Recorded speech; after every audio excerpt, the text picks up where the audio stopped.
요한복음에 그 7가지 증거가 나타나요. 그 중에 이제 마지막 증거예요. 그래서 그 나사로의 죽음, 여러분들이 너무 잘 알죠. 그러니까 이건 최고의 예수님의 표적이자 죽은 자가 다시 살아나는 모습은 결국에 부활의 모습이잖아요. 그래서 나사로가 죽었어요. 며칠 만에, 사흘 만에 다시 그를 살려낸단 말이에요. 그래서 1절, 2절에 보면 예루살렘에서 약 3km 떨어진 베다니 마을이에요. 그러니까 첫째가 나사로, 둘째가 마르다, 셋째가 마리아예요. 이 3남매가 살고 있었는데 이들은 믿음이 굉장히 좋았던 언어로 보여요. 성경에 그 부모에 대해서는 한마디도 다루고 있지 않아요. 그래서 되지 않는 것으로 보아 부모님을 아마 일찍 여인 거 아닌가 이렇게 추측을 하게 됩니다. 베다니에 사는 나사로라, 병든 나사로가 그 베다니가 고향이에요. 성경에 마리아는 한 6명 정도 있어요. 야고보의 어머니가 마리아잖아요. 또 막달라 마리아, 또 오늘 본문에 나오는 마리아, 그 외에도 마리아가 한 2명 정도 나와요. 그때 당시 보면 마리아가 옛날에 60, 70년대에 우리나라 순이 같은 이름이겠죠. 뭐 영식이 순이 그랬던 이런 것처럼 마리아라는 이름이 굉장히 그때 성행을 했어요. 그래서 마리아라는 이름이 많이 나오기 때문에 여기서 보면 베다니에 사는 마리아라고 기록되어 있는 거예요. 그래서 구분하기 위해서 막달라 마리아와 이렇게 구분하기 위해서 베다니에 사는 마리아라고 기록되어 있어요. 그래서 베다니에 사는 마리아라는 것은 이때 당시에 허구가 아닌 이 베다니에서 나타난 일을 기록되어 있다, 이런 측면도 있다는 사실입니다. 마리아는 그 값비싼 향유를 예수님 발에 부었죠. 그리고 자기 머리카락으로 머리로 이렇게 발을 닦아드려요. 당시에 뭐 그쪽에 보면 그 신발들이 우리로 말하면 옛날 그 샌들 같은 집신 같은 걸 신고 다니면 얼마나 그 사막을 다니고 그러면 지저분해요. 그래서 이 발을 닦아드린 게 최고의 그 경애를 표하는 거예요. 그래서 그 비싼 향유를 예수님께 뿌리고 이 머리카락으로 다 발을 닦아드렸잖아요. 이 마리아만 그런 게 아니에요. 죄를 지은 누가복음에 나오는 그 마리아도 향유를 부어서 발을 닦아드렸잖아요. 그래서 이걸 분명하게 그 구분짓기 위해서 그렇게 했다. 병이 들자 마리아가 마르다가 우리 오빠가 지금 병이 들어서 있습니다 하고 예수님한테 기별을 해요. 예수님께서는 말씀하시기를 이 나사로의 소식을 듣고 예수께서 이 병은 죽을 병이 아니래요. 근데 나사로는 죽었어요. 근데 죽을 병이 아니라 하나님의 영광을 위하며 이로 말미암아 하나님 아들 예수의 영광을, 예수인 내가 영광을 받게 될 일이다라고 말씀하세요. 그러니까 5절에서 8절 보면 예수께서 마르다와 마리아의 그 오빠 나사로를 무척 사랑했다라고 기록되어 있어요. 6절에 보면 이틀이 지난 후 예수께서 제자들에게 이르시되 나사로가 있는 유대로 다시 가자 그래요. 지금 나사로가 병들었다고 기별을 듣고 예수님은 그건 하나님과 나의 영광을 드러내는 행위가 될 것이다라고 얘기하고 이틀이 지난 뒤에 가자. 유대로 가자. 이러니까 제자들이 아니 예수님 좀 전에도 저들이 예수님을 돌로 치려온 것을 저희가 봤는데 어찌 가시려고 그럽니까? 라고 얘기를 해요. 때와 시간을 잘 활용해야 되는 것 같아요. 그러니까 예수님은 나사로의 죽음을 통해서 하나님의 영광을 나타내도록 만든 거잖아요.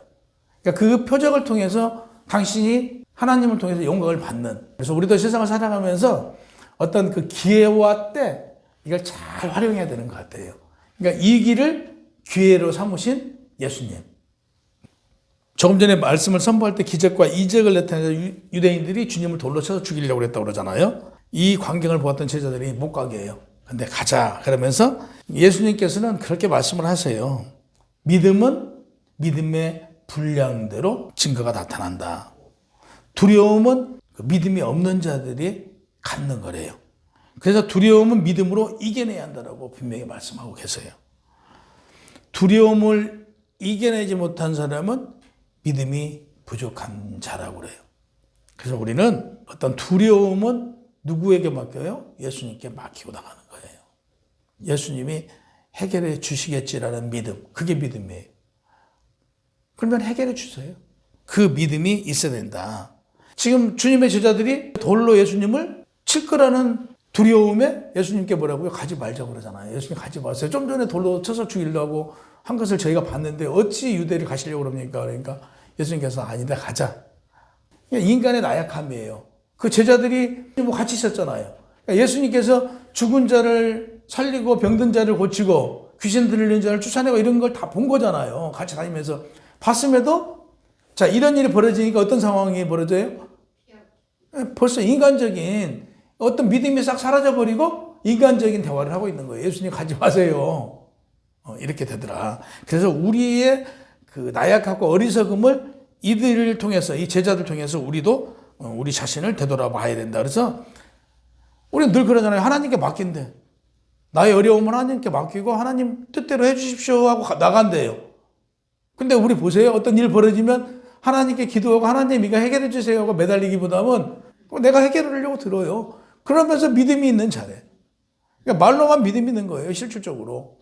이거 제자들 통해서 우리는 볼 수 있단 말이에요. 그러니까 우리 스스로 어떤 일을 하나님 하고 맡겨드릴 수 있는 믿음, 그 믿음을 가져야 된다. 9절 10절에 보면 예수께서 말씀하세요. 낮이 12시간 아니냐. 사람이 낮에 다니면 이 세상의 빛을 보므로 실족하지 아니하고 밤에 다니면 빛이 그 사람 안에 없으므로 실족하게 된다고 그래요. 이 빛이 있을 때 걸어다니면 넘어져요? 안 넘어지잖아요. 근데 밤에 빛이 없을 때 다니면 넘어지잖아요. 이걸 비유적으로 말씀하신 거예요. 그래서 주님의 말씀이 없으면 하나님의 말씀은 빛이에요. 하나님의 말씀이 없으면 너희는 넘어진다. 그러나 하나님의 말씀 안에서 너희가 나가면 넘어지지 않고 갈 수 있다. 왜? 말씀이 빛이니까. 이걸 비유적으로 말씀하신 거예요. 예수님께서 11절 13절 보면 우리 친구 나사로가 잠들었다. 게이코 메테아라는 단어인데요. 이건 잠들었다 하는 이 의미가 죽음을 의미하고 있어요. 죽었다. 그러니까 죽은 나사로를 내가 깨우러 가노라. 제자들이 이르되 주여 잠들었으면 낫겠나이다 하더라. 예수는 그의 죽음을 가르쳐 하신 말씀이라 그들은 지금 쉬고 있는 줄 알아요.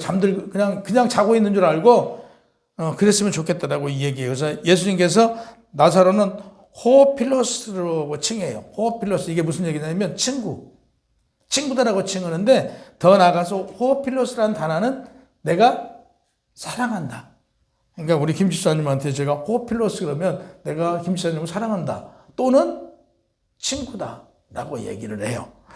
우리나라에서만 유일하게 이 친구라는 그 개념이 나이가 똑같아야 되고 그래야 친구예요. 근데 유럽은 미국이랑은 그렇지 않아요. 나이 차이가 나더라도 넌 내 프렌드, 네, 친구라고 얘기를 하잖아요. 근데 우리는 안 그렇잖아요. 나이가 차이나면 너건 하고 왜 친구가 되냐고 그러잖아요. 근데 여기서는 예수님께서 그 나사를 보고 내가 사랑하는 자, 너는 내 친구다라고까지 칭해요. 잠들었다라고 쓰인 카이마오 단어는 잠들다 죽다라는 뜻이에요. 그래서 죽어 있었어요. 나사로가 죽어 있었지만 예수님께서는 그가 죽지 않았다. 잠들어 있다라고 그래요. 그 유대의 장례 문화는요.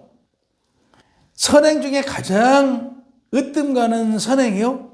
장례식장에 가서 도와주는 게 가장 으뜸된대요. 왜? 죽은 사람에게는 그것을 되돌려받지 않으니까 가장 아름다운 선행이래요. 우리나라도 장례식이 벌어지면 시골에서는요. 거의 우리도 행사 같은 걸 안 했잖아요. 그리고 동네 사람 모두가 그 장례집에 가서 음식장만 해주고 그가 그 장례가 끝날 동안에 다 함께 했잖아요. 근데 여기 이스라엘도 우리 문화하고 비슷해요. 장례가 나면 온 동네 사람들이 모여서 장례를 치러줘요. 그 비용까지도 동네 사람들이 모아서. 그럼 우리나라로 말하면 오늘날 우리 이제 부의금이나 부조를 받아서 그걸로 장례를 치르듯 당시에도 그 이런 문화예요. 모든 그 동네 사람들이 돈을 모아서 장례를 치러줬던 거예요. 근데 이제 마을이 커지면서 여기도 그렇잖아요. 마을이 커지면서 이제 그게 점차적으로 없어지고 이제 가족들하고 이렇게 친지들이 모여서 장례를 치르잖아요. 그래도 이때 당시에 그 가장 선행이 무엇이냐 그랬더니 장례에 그 참여해서 그 일해주는 거. 예를 들어서 묘지를 판다든지 뭐 이런 우리나라로 말하면 옛날에는 상해를 맺잖아요. 그래도 거기도 이 갈대에다가 이렇게 한다든지 나무관을 썼어요. 그래서 이제 관에다 넣는 일을 한다든지 이런 걸 도와주는 거, 되돌려 받지 않는 선행이 가장 큰 선행이다라고 했어요. 장례를 치를 수 있는 그 의원들을 모집을 했대요. 우리도 시골에서 장례가 나면 그 상해를 맺는 사람들이 만들어지잖아요. 그래서 장례를 치는 사람들이 있잖아요. 그래서 지금도 시골에 있을 거예요, 아마. 장례가 나면 그 청년들이 이렇게 알아서 다 장례를 치르잖아요. 그러듯 여기도 헤브라 카디샤라는 그 의원들이 만들어져요. 그래서 이들이 장례를 다 치르는 거죠. 우리 문화하고 너무 흡사하잖아요. 이 이스라엘 문화가 우리하고 거의, 그리고 이들은 역시 마찬가지예요. 우리도 그 장례가 나면 옷을 하얀 걸 입잖아요. 그래도 여기도 하얀 걸 입어요. 우리하고 똑같이. 하얀 옷을 입고, 그러니까 사람이 태어날 때 그 바로 태어나면 우리 베네 옷을 하얀 걸로 입히잖아요. 그러듯 마지막에 갈 때 우리도 적삼이나 한배적삼 같은 걸 이렇게 해가지고 하얀색으로 해서 수의를 입혀서 보내듯 여기서도 그렇게 깨끗이 목욕을 시키고 하얀 옷을 입혀서 마지막에 순결하게 깨끗하게 가도록 했다는 얘기예요. 그러니까 너무 우리하고 흡사하죠. 마지막 순간이 되면 이때 사람들이 이제 시편을 쭉 읽어줘요. 그리고 거기서 방에서 나가질 않았어요. 그 명이 닿을 때까지 다 함께 해준 거예요. 그리고 두 번째, 산에 가면 그 관을 완전히 흙으로 이렇게 덮어질 때까지 거기를 떠나지 않고 지켜주는 게 예의였어요. 사람이 그 숨이 멎었다고 그래서 끝난 게 아니에요. 그 영은 들을 수도 있어요. 그래서 이때도 여기도 그 절대적으로 그 어떤 죄인이든 간에 그가 마지막 순간을 맞이할 때는 그에 대한 나쁜 말은 하지 않는데요. 좋은 말만, 좋은 선행을 베풀었던 거, 이런 것만 얘기를 나눈대요. 근데 우리도 그러잖아요. 우리도 뭐 법으로도 어떤 죄를 져도 생명이 끝나면 끝이잖아요. 더 이상 가지 않잖아요. 그래서 나쁜 말을 않잖아요. 그래서 우리도 그 생명이 닿을 때는 사람들이 나쁜 말을 하지 않듯 여기도 나쁜 말을 하지 않았다. 그래서 좋은 말만, 부정적인 말이나 비판적인 말은 하지 않았다. 좋은 말만 했다라고 그래요. 일반인들이 3일장이잖아요. 그리고 5일장이잖아요. 그리고 뭐 일주일 정도 이렇게 치르잖아요. 근데 그 유대인들은 그렇지 않아요. 사람이 죽으면 그 영혼은 하나님께 가기 때문에 육신을 하루라도 빨리 흙으로 돌아가도록 해주는 게 그들의 문화예요. 그래서 그들도 우리하고 관 문화가 있는데 심지어는 관 밑에다 이렇게 빵꾸를 뚫은대요. 왜? 빨리 흙으로 돌아가라고. 그래서 그들은 시신을 오래 두는 거에 대해서 좋지 않게 생각을 했던 거예요. 그리고 그들 문화는 지금도 우리는 장례 문화가 최근에 많이 바뀌었잖아요. 그래서 화장 문화가 굉장히 발달됐잖아요. 근데 거기는 화장을 안 해요. 예, 이렇게 흙으로 돌아가라고 그래서 다 이렇게 심어주고 또 심지어는 거기 가면 이 시신을 이 굴 같은 데다 둬요. 그래서 거기서 그냥 둬서 이렇게 미아처럼 이렇게 되도록 이렇게 만들고 그런다. 그래서 빨리 흙으로 돌아가는 것 자체가 예의다. 거기는 그랬다. 비석을 세워야 되는데 1년 안에 비석을 세워야 된다. 근데 여기는 우리는 뭐 이제 누구 이렇게 돼 있는데 여기는 시편이나 이런 걸 성구를 적어서 이렇게 세우고 있다. 그들은 이 문화가 장례 문화가 탈무드에 기록된 내용을 근거로 해서 지키고 있다. 이렇게 아시면 돼요. 14절 16절에 보면 이에 예수께서 밝히 이르시되 나사로가 죽었느니라 내가 거기 있지 아니한 것은 너희를 위하여 기뻐하노니 이는 너희가 믿게 하려 함이라. 그러나 그에게로 가자 하시니 도마가 다른 제자들한테 우리도 예수님과 함께 가자. 지금 뭐로 가요? 나사로가 죽었으니까 예수님이 이제 돌로 맞아서 죽을 수 있다고 그러니까 도마가 우리도 예수님을 따라 같이 가자. 죽으러 가재요. 예수님께서 뭐 죽으러 가는 거 아니잖아요. 근데 이 도마가 우리도 같이 예수님 따라서 갑시다. 죽으러 갑시다. 그러니까 이해를 잘 못한 거죠. 그러니까 여기서도 다시 예수님의 제자들조차도 온전하게 이해를 못한 거예요. 예수님 말씀을. 그 용기는 대단하나 죽으러 간다는 것 자체는 그 예수님의 사역을 제대로 이해하지 못하고 예수님의 능력에 대해서 제자이면서도 깨닫지 못한 아쉬움이 있다. 이렇게 말씀드릴 수 있어요. 17절 19절에 보면 예수께서 나와 보시니 나사로가 무덤에 있는지 이미 나으리라. 그러니까 베다니 예루살렘에 가깝지만 한 오리쯤 된다고 그랬어요. 오리면 2km 정도니까 뭐 멀지 않죠. 뭐 걸어 다닐 수 있는 거리예요. 그 나사로가 죽었다고 그러니까 우리로 말하면 문상을 와 있는 거죠. 와서 경일표로 많이 와 있었다고 그래요. 20절에서 22절. 마르다가 예수께 오신다는 말을 듣고 곧 나아가 맞아요. 마리아는 집에 앉아 있었고요. 마르다가 예수님 오시니까 달려가요. 그러니까 마리아는 정숙 스타일이고요. 마르다는 행동 스타일인가 봐요. 약간 그래서 마르다가 이제 먼저 달려가요. 예수님 오신다니까. 그러면서 내 오라버니가 죽지 아니하였나이다. 예수님이 계셨으면 지금이라도 예수님께서 말씀하시면 내 오라버니가 살아날 수도 있지 않습니까? 라고 묻는 거예요. 그래서 주께서 무엇이든지 하나님께 구하는 것이 하나님이 주실 것으로 믿습니다. 라고 마르다가 얘기해요. 그래서 23절에서 26절 보면 예수께서 이르시되 내 오라비가 다시 살아나리라. 이렇게 마르다가 이르시되 마지막 날에 부활할 줄 저는 압니다. 마지막 날에 그러니까 아니다. 마지막 날에 부활한 게 아니고 오라비 나사로는 죽지 아니하였다. 잠들고 있다. 나를 믿는 자는 부활이요 생명이니 나를 믿는 자는 죽어도 살겠고 죽지 않는 우리는 영원히 살아간다라고 말해요. 영원히 죽지 않는데요. 이걸 우리가 믿어야 돼요. 영원히 죽지 않는데요. 우리 영이 죽어요? 우리 영은 안 죽어요. 세상 사람들은 죽는다고 그러잖아요. 우리는 안 죽어요. 26절에 보면 예수께서 이르되 내 오라비가 다시 살아나리다. 마리아가 이르되 마지막을 부활 때라고 그랬잖아요. 근데 이어서 보세요. 쭉 가면 31절, 32절에 보면 마리아와 함께 집에 이루하던 유대인들이 이제 뭐라고 그러면 예수님께서 마리아를 찾는다고 그러니까 마리아가 달려가요. 그러면 여기에 그 조문 왔던 사람들이 같이 이제 달려가요.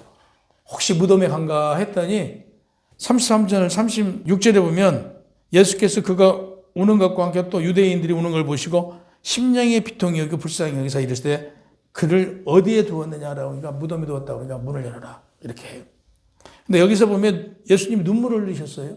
예수님의 눈물을 흘린 구절들이 꽤 나와요. 성경에 보면. 근데 예수님이 지금 여기서 눈물을 흘리는 것은 나사로가 죽어서 슬퍼서 눈물을 흘릴까요? 아니에요. 여기서 눈물을 흘린 것은 우리 인간들의 모습을 보니까 죽을 수밖에 없는 인간들. 죄로 죽을 수밖에 없는 인간들을 본 거예요. 그래서 여기서 그를 어디에 두었느냐 보면 이게 이 죄로 인해서 결국에 인간은 육신이 죽을 수밖에 없게 된 거잖아요. 이게 슬픈 거예요. 예수님의 그 눈물은 인간들의 죄로 인하여 죽음의 애통함을 지금 나타내고 있는 거예요. 주님은 마리아에게 어디에 내가 두었냐고 물었어요. 주님께서 무덤 속에 싸늘하게 누워있을 그 나사로의 모습을 몰라서가 아니고 알고 있으면서도 물은 거예요. 그래서 싸늘하게 죽어있을 나사로의 그 시신을 생각해서 눈물을 흘린 거 아니다. 이미 알면서도 물어본 거예요. 일부러요. 어디 있느냐? 라고 물은 것입니다.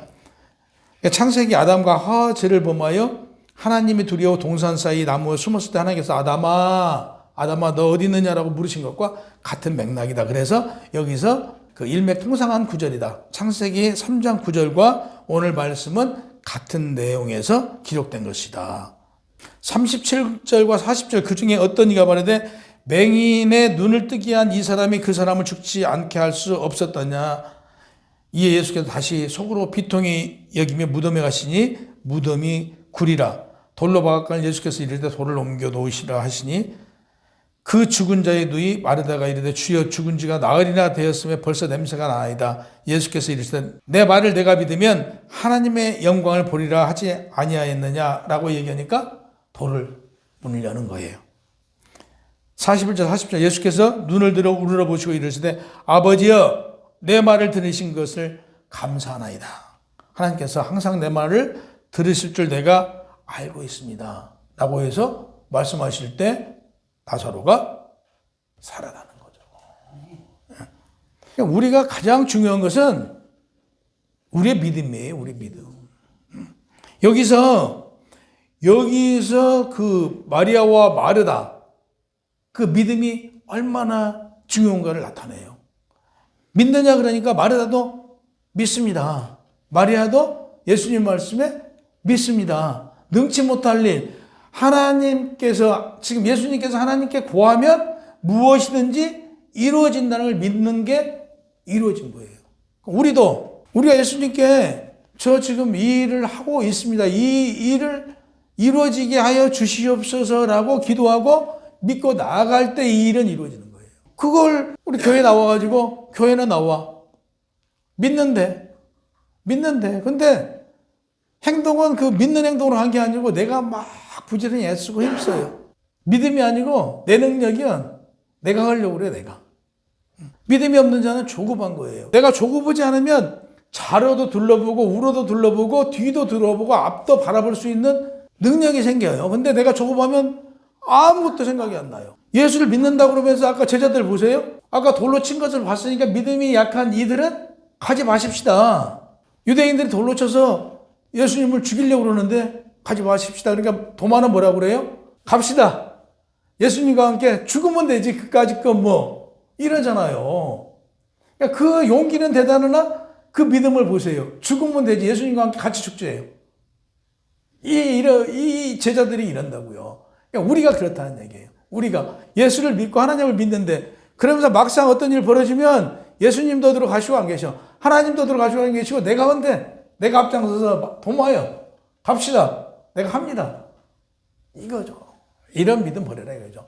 그냥 뜻이 하나님께서 내가 하나님 맡겨드렸습니다 하면 하나님께 맡기라 이거죠. 하나님은 다 해결해 주시니까.